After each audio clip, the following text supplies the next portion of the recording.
Le péché est d'avoir couvert les marches organisées par le MRC le 22 septembre 2020. Pas moins de 5 journalistes et opérateurs de prise de vue, dont Lindovine Dio de la Nouvelle Expression, vont être interpellés, puis conduits manu militari dans plusieurs unités de police et de gendarmerie dans les villes de Douala et de Yaoundé. J'ai été interpellé dans le cadre professionnel.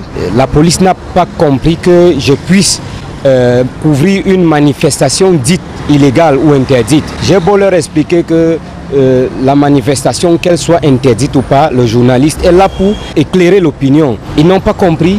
J'ai passé près de 48 heures incarcéré sans avoir été notifié d'un quelconque chef d'accusation, sans mandat, sans bon de garde à vue. On a décidé comme ça là de me libérer après m'avoir torturé de cette manière-là, après m'avoir empêché de travailler pendant 2 jours. Il en est de Lindovine Dio, comme de plusieurs autres journalistes qui ont eu maille à partir avec certaines autorités, avec dans un cas plutôt rare, une décision de justice favorable à Joseph Abena Abena de Radio Espoir et correspondant d'Equinox Télévision à Kribi, poursuivi pour diffamation par le maire de la ville de Kribi. Je me réjouis que la justice, qui est souvent regardée comme corrompue, a dit le droit et a rendu son verdict défavorable au maire de la ville de Kribi. M'a reconnu non coupable pour fait non établi.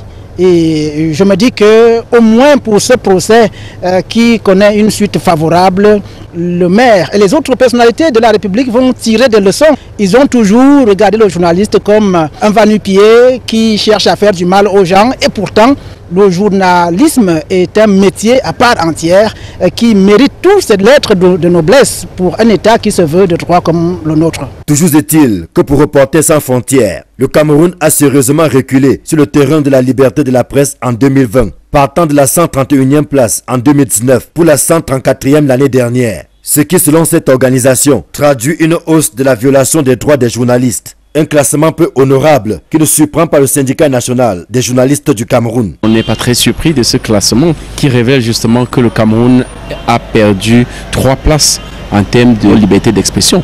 C'est pas surprenant au vu de tout ce que nous vivons au Cameroun. Vous avez vu le syndicat national des journalistes du Cameroun monter plusieurs fois dans les cas d'arrestation ou dans les cas de disparition de journalistes. On a vécu tout cela en 2020 et c'est tout à fait de bon ton que nous ayons perdu ces 3 places. Il faudrait simplement que les pouvoirs publics camerounais se mobilisent pour essayer d'améliorer, parce qu'il faudrait dire que la liberté de la presse est encore embrigadée au Cameroun.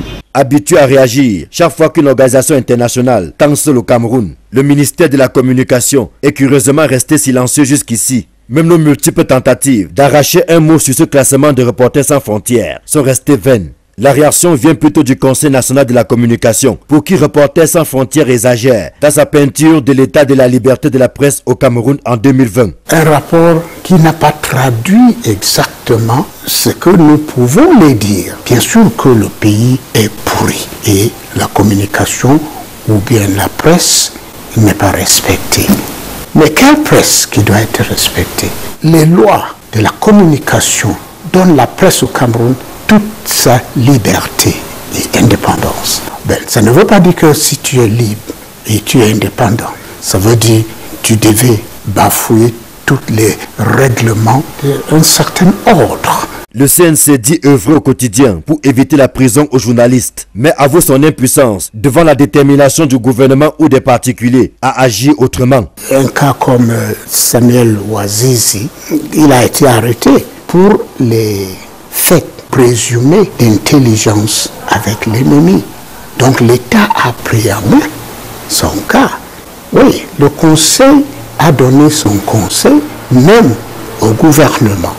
Mais le gouvernement a ses raisons. Devant ce classement qui n'honore aucunement notre pays, le président du Conseil national de la communication pense que seul le recours au professionnalisme, doublé de patriotisme dans certains cas, pourrait éviter aux journalistes d'avoir des ennuis et ainsi améliorer le regard que Reporters sans frontières et d'autres organisations de protection des droits de l'homme portent sur notre pays. Il faut que nous, les journalistes, prenions notre temps pour vérifier toute information qu'on donne.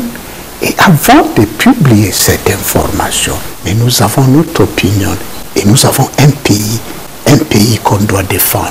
On n'est jamais contre les critiques, mais ça dépend quelles critiques nous donnions à certaines choses de la République. Il faut être patriotique aussi.